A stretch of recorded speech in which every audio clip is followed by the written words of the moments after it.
Kamusta na nga po mga master at sa videong ito ay atin ang ipagpapatuloy na gisahin ang chapter 51 at 52 sa manhwa series ng Ranker's Return. Kaya't atin na nga pong agarang umpisahan. Sa naging palabunutan nga ay etong karakter na babaeng kuneho ang siyang napili upang tumapak sa entablado kasabay ng pagtatanong nitong MC kung sino sa limang kalahok na naroroon ang nais na subukan ng abilidad kontra dito sa naturang individual. Mabilis namang tumugon ang bawat isa sa mga ito at naghahangad na sila ang unang makalaban kontra sa kalahok na kasalukuyang kasama nitong si Yang Chan. At dahil nga etong si Superboy ang nanguna sa kanilang lima na nagpahayag ng pagnanais na lumaban ay siya ang napili sa kanilang lahat. Ninais nga nitong MC na simulan na etong laban at etong ang dalawang kalahok ay naghanda na rin para dito. Malakas ngang isinaad nitong si Yang Chan na kasalukuyang nagpapanggap bilang si Alibos na agarang simulan na ang kanilang laban. Gayun din etong ang si Superboy ay dagli ang naglaho sa loob nitong arena at naiwang mag-isang nababahala etong babaeng kuneho. Kaniya ngang mas pinag-igihan pa ang konsentrasyon upang matukoy ang presensya ng kanyang katunggali hanggang sa bigla na nga lamang itong sumulpot mula sa likuran niyang bahagi at mabilis na nagsagawa ng kanyang pag-atake. Mabuti na nga lamang at naging alisto etong babaeng kuneho at matagumpay na nadepensahan ang kanyang sarili at nagawang paatrasin etong si Superboy. Napahanga nga ito sapagkat sa kabila ng mahusay na paggamit niya ng stealth ay nagawa pa rin aniya ng kanyang katunggali na makakilos sa tamang oras at madepensahan ang sarili. Subalit aniya kahit ganoon pa siya kahusay ay hindi pa rin ito tuluyang matagumpay na napigilan ang lakas ng pag-atake na kaniyang pinakawalan. Do'y napaisip na nga itong babaeng kuneho sapagkat kung patuloy nga daw na itatago niya ang kanyang tunay na abilidad at pagkakakilanlan ay magbubunsod lamang ito sa kanyang pagkatalo at ang bagay na iyon ang lubos niyang hindi matatanggap. Nagsimula na nga siyang gamitin ang kanyang natatanging abilidad pagdating sa paggamit ng yelo sa kanyang espadang ginagamit. Kung kaya't dahil doon ay agarang napagtanto nitong si Superboy na ang individual na kanyang kinakaharap ay walang iba kundi ang manlalarong nagngangalang Rina. Ayon nga sa kwento, ang babaeng ito ay binansagang Ice Princess at siya ang kauna-unahang babaeng manlalaro sa arena na nakarating sa top 10 at kasalukuyang isa ring pro gamer. Gayon din tumatayong kapitan ng New York Warriors. Sadyang napakalakas nga ng mga pag-atake nitong pinapakawalan at maging ang kamay nitong si Superboy ay binalot na rin ng matinding lamig. Napagpasya na nga rin nitong tapusin na ang laban bago pa nga daw i-activate nitong si Rina ang skill na Ice Flower. Kaya't nagli ang inactivate din niya ang kanyang abilidad na tinatawag na Shadow Slice na nagresulta upang makilala siya ng mga manonood bilang si Ichino na isang sikat na streamer sa bansang Japan at kasalukuyang kabilang din sa top 1,000 sa larong arena. Gayunpaman, ang atake nga niyang pinakawalan ay madali lamang nadepensahang muli nitong si Rina gamit ang nilikha niyang malaking bloke ng yebe. Sinubukan nga sanang muli nitong si Ichino na gamitin ang skill na stealth, subalit kapwa kinounter naman ito nitong babae gamit ang kanyang abilidad na Ice Field at ang buong arena ay tuluyang binalot ng makakapal na yebe. Dahil nga doon ay di na nagawa pang maitago nitong si Ichino ang kanyang lokasyon at bagamat bahagyang naiinis sa lakas ng kapangyarihan ng kanyang katunggali ay nasambit pa rin ito na napagandaan na niya ang ganitong klase ng mga senaryo. Inactivate nga niyang skill na Deadly Path of Fire at napakabilis na sumugod patungo sa direksyon nitong si Rina. Hindi naman ito natinag o nabahala man lamang na talagang ipinagtaka niya at walang ano-ano bago pa man lumapat ang kanyang nag-aapoy na katawan at sandata sa nasabing babae ay mabilis na siyang binalot ng napakakapal na yebe na umabot maging sa direksyong kinaroroonan ng ibang mga kalahok. Kasunod nito ay tuluyan na nga niyang tinapos ang kanilang laban nitong si Superboy at siya ay muling ibinalik sa kanyang kinauupuan kani-kanina lamang. Bagya namang nadidismaya etong si Yunwoo sapagkat katulad nga daw ng nangyari sa unang episode ay lubang napakahirap itago para sa mga kalahok ang kanilang tunay na pagkakakilanlan. Masaya ngang binati nitong si Yang Chan etong countess sa kanyang naging unang panalo, habang mas minabuti nga nitong magsaad ng kanyang babala para sa iba pang mga kalahok na ang sino mang magtatangkang lumaban sa kaniya ay agaran niyang tatalunin at pauuwiin ng maaga. Maging eto ngang si Yang Chan ay nakadama ng takot sa kaniya, kasabay ng muli niyang pagtatanong kung sino sa iba pang mga kalahok na naroroon ang may sapat na lakas ng loob upang harapin etong babaeng kuneho na kasama niya. Subalit di katulad kanina ay wala nang sino man ang naghahangad na harapin ito sa isang labanan. Hanggang sa isang boses nga ang nagsaad na siya nga daw ang lalaban dito sa countess na ikinabigla nitong dalawa na nasa entablado at ang kalahok nga na nagsaad nito ay walang iba kundi ang ating pangunahing tauhan na nagtatago sa karakter na romantic assassin.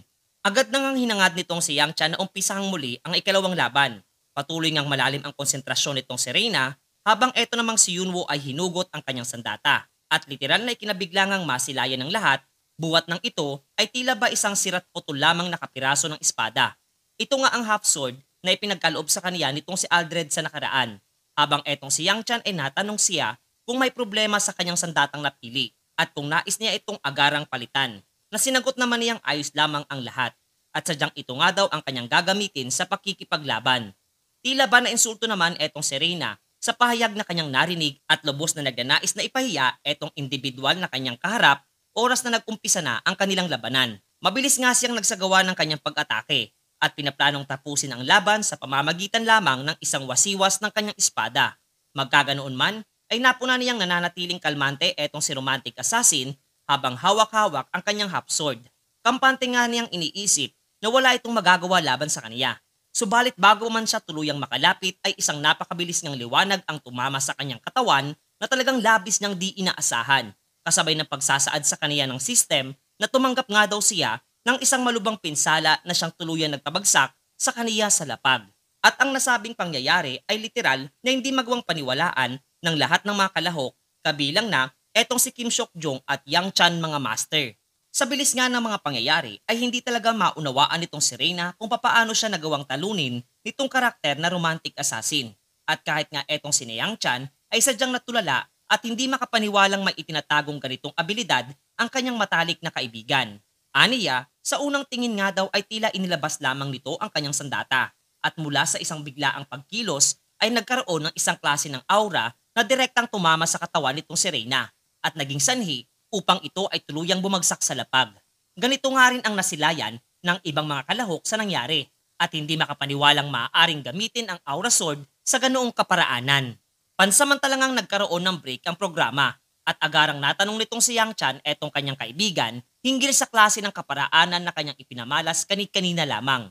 Kung kaya't ipinaliwanag nitong binata na ito ay isang klase ng sword technique na kanyang natutunan mula kay Lebron. Dagdag pa nga niya na kaniya nang natukoy kung sino sa mga naroroon etong si Jung Hanbek, sapagkat batay sa kanyang pag-aanalisa ay kanyang napuna ang pag-uugali nito bago pa man gumawa ng pakikipaglaban. At ito nga raw ay kasalukuyan nagtatago sa karakter na Smile Face. Ayon nga kay Yang Chan, nasusubukan nga daw niyang pakagatin sa kanilang nais na mangyari etong nasabing individual. At kapag hindi siya nasiyahan sa paraan ng pamamahiya nitong si Yunwo, ay huwag nga raw siyang magtangkang bumalik pa sa kanilang apartment na sinang-ayunan naman nitong ating pangunahing tauhan. Matapos noon ay muli nang nagpatuloy ang programa at nagsimula nang magtanong muli etong si Yang Chan na nagtatago sa maskara nitong si Alibos kung sino sa mga naroroon ang nagnanais na labanan etong si romantic assassin. Palihim na hinahangad nga nitong binata na etong si Jung Hanbek ang magkusang lumaban na hindi naman siya nabigo. Buwat ng kapwa nagpahayag nga ito ng pagnanais na labanan siya sa naturang pagkakataon. Pasimple namang ikinatuwa ito ni Yang Chan at idiniklara na etong si Smile Face ang makakalaban nitong si romantic assassin. Lumapit nga ito sa kaniya at pasimpleng nawikan nitong si Yunwo sa kanyang sarili na kaniyang tatalunin ng 2 beses etong si Jung Hanbek. Lumakad na nga siya papalayo at naghanda na ang dalawa upang agarang simulan ang labang isasagawa. Habang inilabas na nga muli nitong binata ang kanyang half sword at ninais na masilayan ang antas ng kakayahan mayroon etong hambog na si Jung Hanbek. Pagsaad nga nitong si Yang Chan na simulan na ang laban ay wala nang sinayang na anumang sandali etong binata at agad na nagpakawala ng kanyang pag-atake patungo sa direksyon nitong si Smiley Face. Doy nabigla nga itong kanyang kaibigan at si Tangi sapagkat matagumpay na nadepensahan nitong si Jung Hanbek ang pag-atake pinakawalan para sa kanya. Napangiti nga ito at iniisip na isang tsamba lamang ang pagkakapanalo nitong si romantic assassin laban kay Reina. Ngunit tingid nga sa kanyang kaalaman na ito ay kasama sa plano nitong si Yunwo at hinahayaang mapaniwala etong individual na kanyang kinaiinisan na ang kanyang pagkapanalo ay nagkataon lamang. Pilit ngang ibinababa niya ang antas ng kanyang lakas sa kakayahan mayroon etong kanyang kinakaharap at kapag lubos na itong kampante ay saka naman siya kikilos upang maging masakit ang kanyang pagkatalong tatanggapin. Subalit sa bawat pagtama nga ng kanilang mga sandata ay lubang napakahusay nitong si Jung Hanbek pagdating sa pantatrash talk at paulit-ulit na isinasambit na isa lamang mahina at basura etong si romantic assassin. Kaniya ngang na-imagine ang nakakaurat nitong ngiti at ang bagay na iyon ay lubha niyang hindi nagugustuhan kung kaya't hindi na siya nakapagpigil pa at mabilis na nagpakawala ng napakalakas at sunod-sunod na mga pag-atake na nagpasuka nga dito kay Jung Hanbek ng pulang likido. Literal na nabigla nga siya sa kanyang impulsive na pagkilos. Buwat sa hindi niya nakontrol ang pagnanais na talunin etong lalaking kanyang kinakalaban na ngayon nga ay tuluyang bumagsak na sa lapag. Kahit nga etong si Yang Chan ay nakadama ng pagkadismaya sa naging pamamaraan nitong kanyang kaibigan at muling idiniklara ang pagkakapanalo nitong si romantic assassin. Muli na ngang bumalik sa sideline etong si Jung Hanbek na bagyang naiinis sapagkat natalo nga lamang siya di umano buwat nang nawala siya sa focus at hindi nagawang gamitin ng maayos ang kanyang abilidad. Wala nga siyang ideya kung sino ang manalarong nagkukubli sa karakter na romantikong assassin. Subalit kung kaniya nga daw itong muling makakalaban, ay tinitiyak niyang mababaliktad na niya ang magiging resulta ng kanilang sagupaan. Ngunit ang kaniyang plano ay agad ding naudlot nung ipinahayag nitong si romantic assassin na plano niyang i-forfeit ang kaniyang pakikipaglaban at nais na magpahinga na muna mula sa naging laban na kanyang isinagawa. Natanong nga siyang muli nitong si Yang Chan kung sigurado siya sa kanyang nais na mangyari na sinang-ayunan naman nitong binata.